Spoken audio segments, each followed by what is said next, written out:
कृपा साधारण नहीं कहलाती। न मन में अंधकार है, न तन में कोई विकार है। चरण में चित्त मेरा लग गया, गुरु कृपा ही केवल। मन का अंधेरा मिट जाए और तन में भी कोई विकार न रह जाए, शरीर भी स्वस्थ, मन भी शांत। चरण में चित्त मेरा लग गया, गुरु कृपा ही केवल। जब चित्त गुरु चरणों में लग गया तो फिर व्यक्ति किस तरह से जीवन जीता है, ये बहुत अद्भुत स्थिति है। क्योंकि व्यक्ति की चेष्टा रहती है कि गुरु के चरणों में लगने का मतलब है कि आचरण को शुद्ध करना, और जब आचरण शुद्ध होता है तो फिर चरण पूज्य हो जाते हैं। फिर विचरण भी कहीं करता है व्यक्ति तो फिर वह परमात्मा में ही विचरण करता है। देखिए, कम है आपके पास संसार की चीजें या ज्यादा हैं, लेकिन आपके पास आनंद और शांति कम नहीं होना चाहिए, वो ज्यादा से ज्यादा होना चाहिए। असली अमीरी तो वही है। असली अमीरी यही है कि आपके भीतर प्रेम बहुत हो, शांति बहुत हो, आनंद बहुत हो, खुश रहें, खुशहाल रहें। जो खुश है, खुशहाल है, निहाल है, बस समझ लीजिए वही माला माल है, बाकी तो सब बेकार है। व्यक्ति जितना खुश हो जाए वही उसके जीवन की सबसे बड़ी दौलत है। क्योंकि ये भी बात याद रख लीजिए कि हम लोग जो भी चीजें करते हैं दुनिया में खुशी के लिए करते हैं, और अगर चीजें मिल भी जाए और खुशी न मिले तो समझा जाता है कि आदमी असफल है, फेल है। और ये बिना बात के खुश रहने की आदत बनानी होती है। और जब आप प्रेम में हो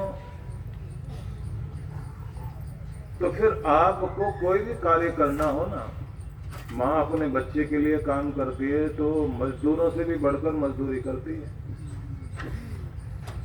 रात में सोते सोते को कोई जगाए और कहे कि अभी दूध गर्म करके दो। अब जेंट से अगर कहा जाए तो गला पकड़ने को तैयार हो जाएगा, अब सोने भी नहीं दे रहा। तुम्हारे हाथ पांव काम नहीं करते, अपने आप करो। माँ तो उठ के जाएगी, गर्म करेगी और कहेगी बेटा मेरी नींद लग गई थी, तू लेट आया, चलो कोई बात नहीं। वो प्रेम है, वही जगाता है। और फिर पिता भी जो है ना, नींद उसको भी आती है बेचारे को, आराम वो भी पसंद करता है, लेकिन अपने बच्चों की जिम्मेदारियां उठाती है ना सुबह सुबह,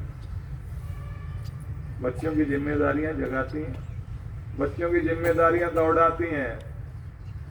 और जिनकी वो शक्ल नहीं देखना चाहता उनकी भी शक्ल देखता है, जिनके आगे झुकना नहीं चाहता उनके आगे भी बेचारा झुकता है।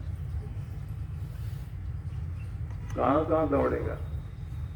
तो प्रेम न चाह रहा है ना, वो प्रेम है जो आपसे काम करा रहा है।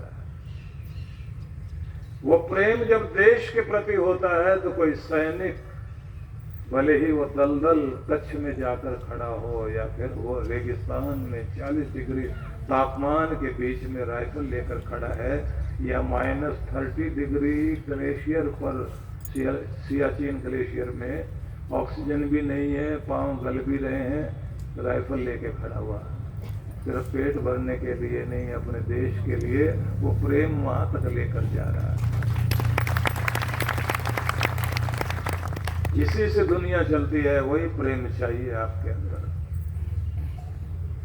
उसी प्रेम को लेकर जब आप गुरु के दर पर जुड़ जाते हैं तो ये ध्यान रखना, वो श्रद्धा बन जाता है। वो जो श्रद्धा बन जाता है प्रेम, वो आपसे कितना कुछ कराता है। प्रेम वाले आदमी को ये नहीं डर लगता कि अमरनाथ जाएंगे तो कोई अनहोनी ना घट जाए, शिव जी का प्रेम लेकर जाता है वहां तक। कोई केदारनाथ जा रहा है, कोई कैलाश मानसरोवर पहुंच रहा है, बड़े से बड़ा तप कर लेता है व्यक्ति। और अगर आपकी श्रद्धा गहरी होती है अपने गुरु के प्रति तो फिर ये बात ध्यान रखना कि विघ्न बाधाएं कितनी भी आती रहे, आपसे समय भगवान अपने आप फिर रास्ता निकलवाएगा, आपके नियम भी अपने आप बनवाएगा।